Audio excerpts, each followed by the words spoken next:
talk to me about this, man. How we gonna bust this down, man? Because So I can't relate. But go ahead. I would like. I think that was Drizzy that made a comment. I'd like him to lead off on this Trigger one, warning. but yeah, Trigger warning. Here we trigger go. warning. So I'm going through the videos, and you know, a lot of these sisters, they like to post the videos for the bros. Like, oh, y'all think it's better? The grass is greener on the other side. Listen to these mixed kids. And so, you know, you click on the video, and and it's mostly girls. They're saying, yo, um, if you mix with a white mom, you're gonna hear a lot of racist bullshit. They're gonna start saying things is out of pocket and out of the way. And so a few of them just kept saying that they would like say some just openly fucked up shit. Like, do you understand who, like, you my mom, but do you understand who I am? Like, I'm still a black person, and you saying this fucked up shit. You know, the one girl was saying, hey man, you know, they were doing their damnedest to straighten my hair, which was one of the complaints that, you know, and I don't feel bad for her, but Holly Berry had about the cat Gabriel Aubrey. Said that he was dyeing the baby's hair and constantly trying to straighten her hair. But it was just, you know, they were complaining that, hey man, my white mom be saying some racist fucked up shit. They don't give a fuck they got a black baby. It smells like nigger in here. Somebody gonna need to take a bath. What is this medieval torture weapon? Give me my hot comb, mama. Hilarious. Too funny. Yeah, there's gonna be nuances when you blend in, you know, different races, you know, that way. But yeah, I get. I mean, there's nothing new. Black parents say fucked up shit too. You know, that's what I was like. Okay, I get it.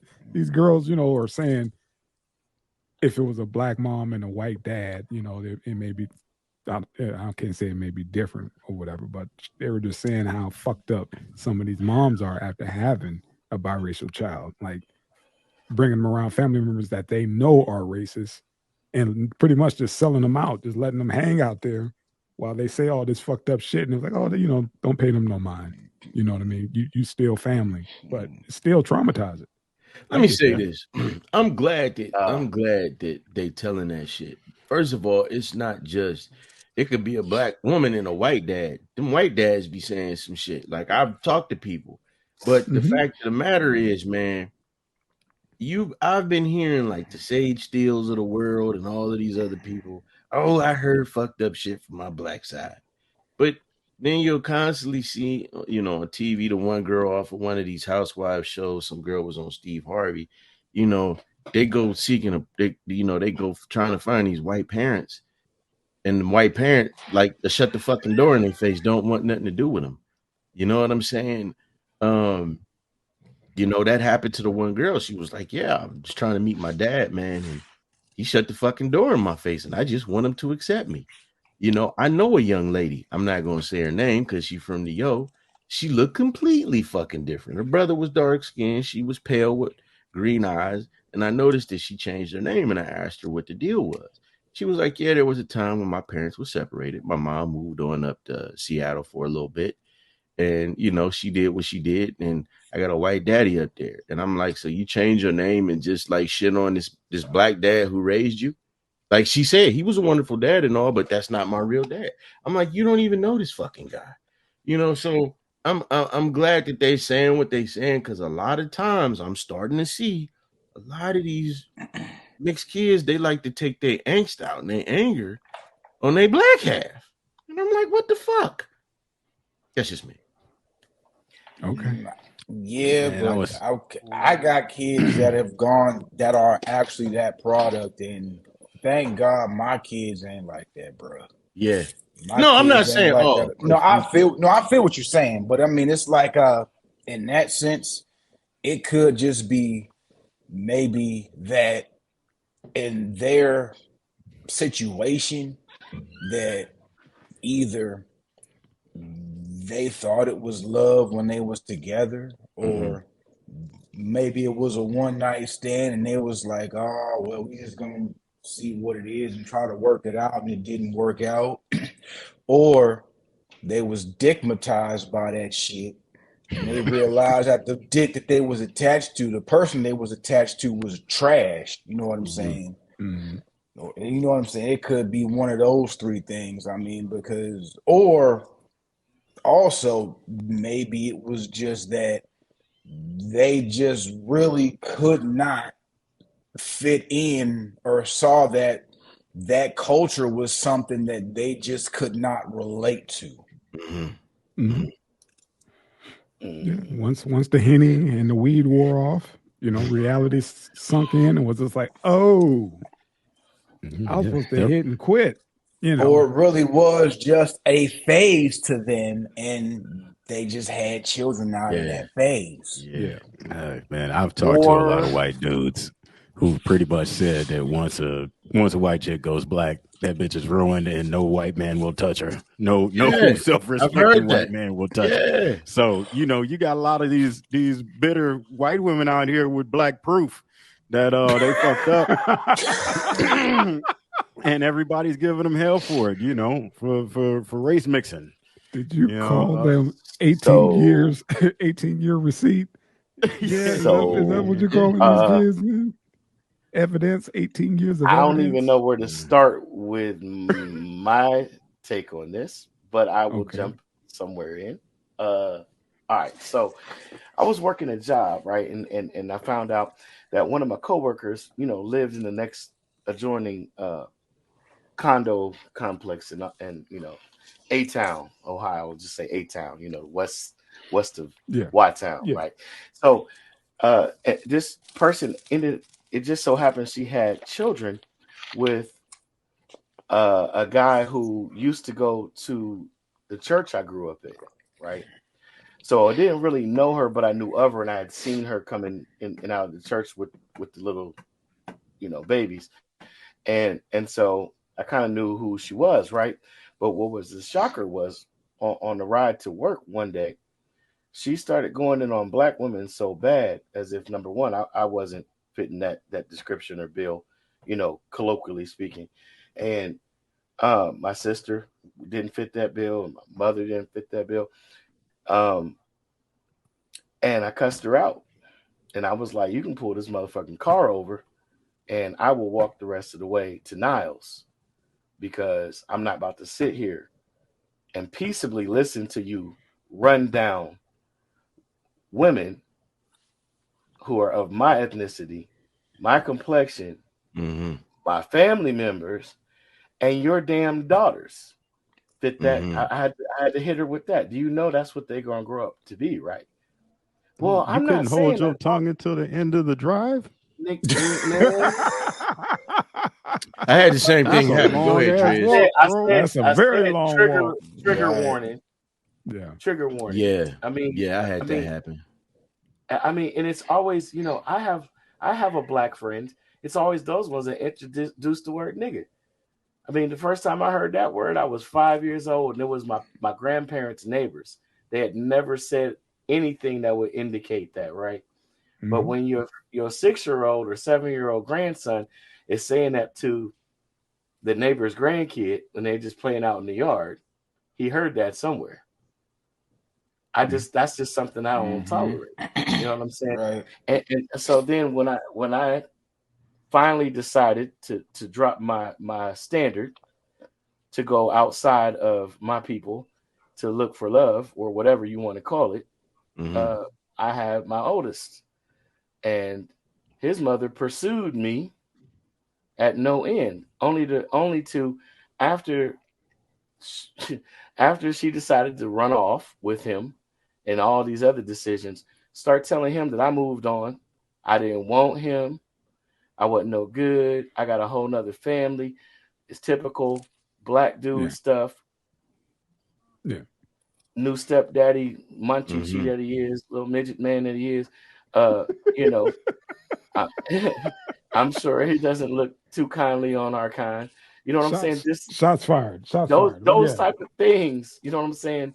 They eat away. They eat away at the fabric of the theory of, it's all about love and where you find it.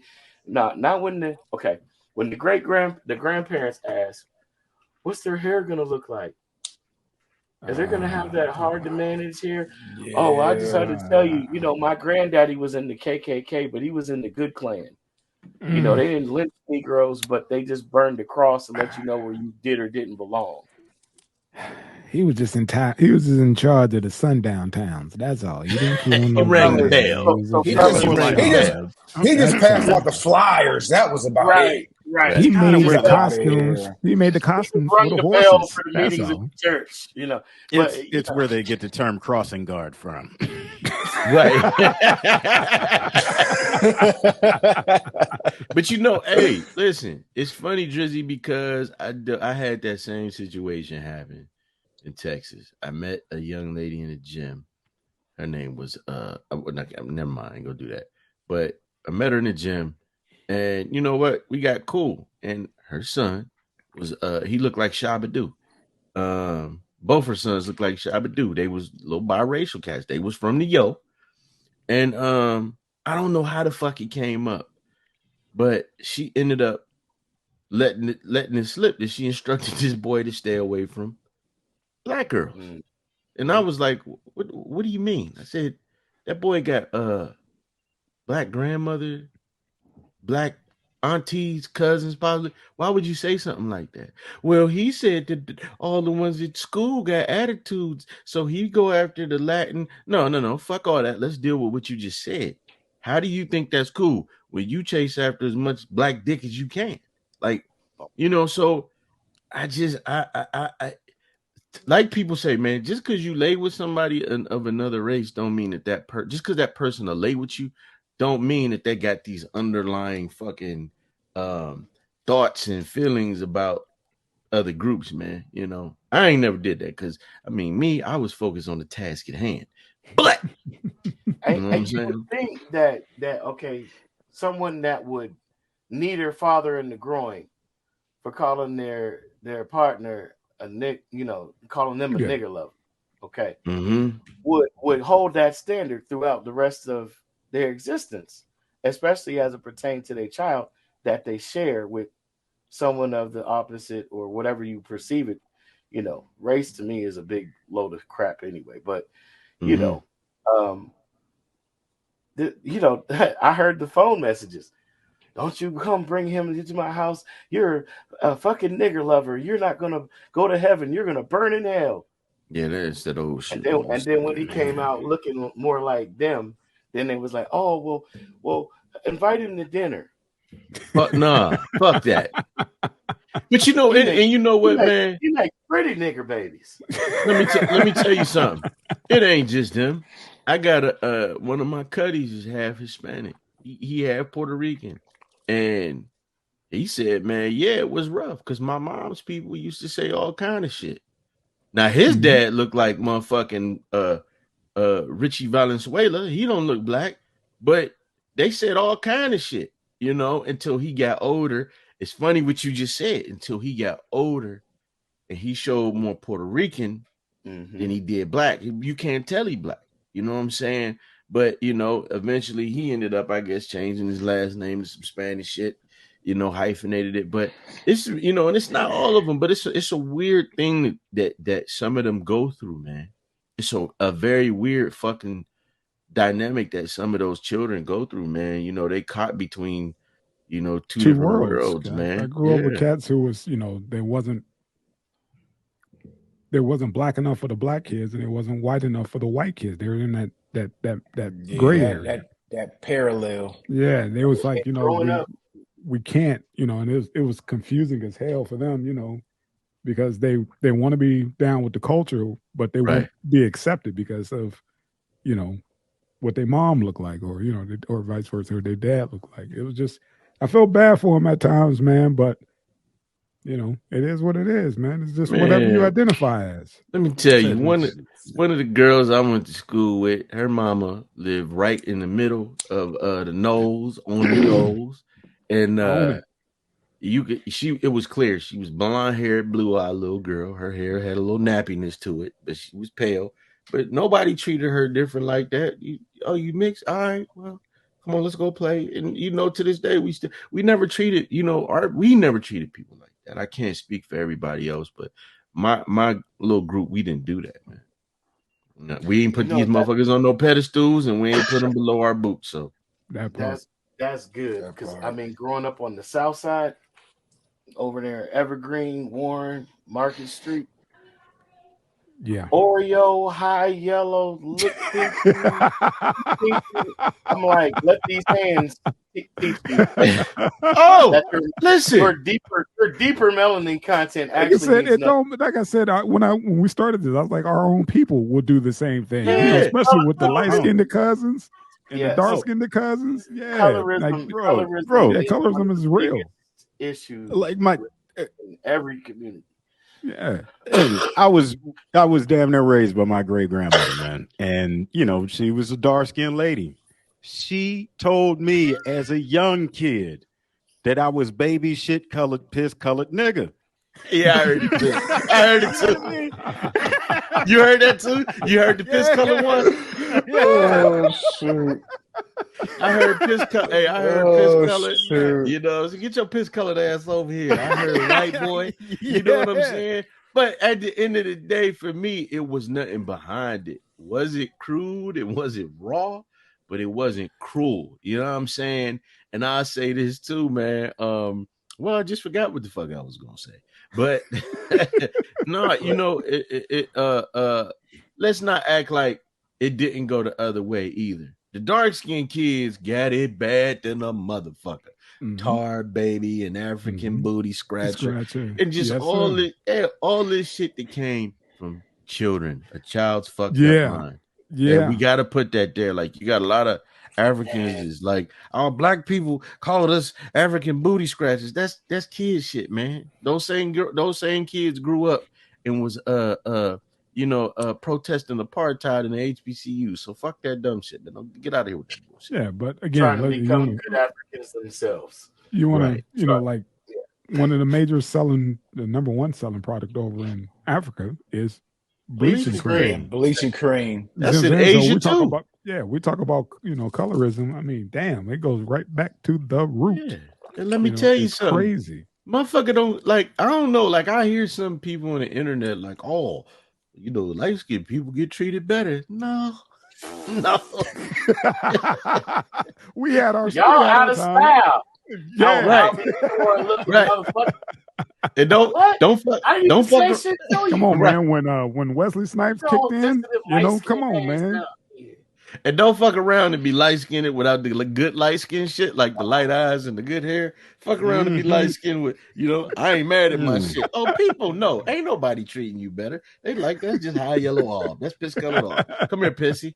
You know what I'm saying? So, you know what I mean? So, yeah, man. But hey, look, man. Hopefully, at some point in humanity, never happened. Plan to fucking explode before it happens. But hopefully, I just gotta say it. We get to a point in society, man, where we really ain't looking at motherfuckers, based on the color of their skin, man. Right on. Yeah, dig. Right on. Truth. Yeah. Click it.